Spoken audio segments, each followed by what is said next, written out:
ဒါဒီပုံဗီဒီယိုဖိုင်ထဲမှာပါတဲ့ကျက်မလေးကတော့80သားလောက်ပဲရှိတယ်ကျမ9သားကြပြီးသားပေါ့သူ့သားတွေကတော့အရွယ်ရောက်ပြီးလို့ဝိုင်းနေတဲ့မှာသုံးနေပြီခင်ဗျကျမလေးကငယ်စဉ်တုန်းကတောင်းထဲမှာပဲအုပ်ဆောင်ထဲမှာပဲကြီးခဲ့ရတဲ့အတွက်နည်းနည်းလေးတော်တော်လေးညက်သွားတာပေါ့ဒါပေမဲ့သူပေါက်တဲ့သားတွေကြတော့တပိတ်တာ35 40တန်းနေကန်ရတယ်ခင်ဗျဝိုင်းနေတဲ့မှာထွန်းပေါက်တဲ့သားတွေပေါက်နေတဲ့ကျက်မလေးဖြစ်ပါတယ်ဒါကြည့်မကျမအားလုံးပေါင်း6သားပေါ့6သားကို9သားတင်ပါတယ်ခင်ဗျတစ်သားကတော့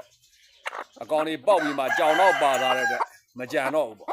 ဒါကျမအားလုံးပေါင်း6သား9သားတင်တဲ့ကျမသားထွန်းတဲ့ကျမပါပဲမြေကြီးနားကိုရောင်းလိုက်တဲ့မြေကြီးနားမှာအောင်မြင်တဲ့ကြက်တကောင်အဲ့ကြက်ဖကပေါက်ထားတဲ့ကျမလေးပါခင်ဗျဒါသားထွန်းတဲ့ကျမလေးရကျင်တဲ့ညီကိုတွေလည်းဖုန်းနံပါတ်3993098096ကမ်းမလူကိုရွှေမောင်းထန်ဆက်သွယ်လို့ရပါတယ်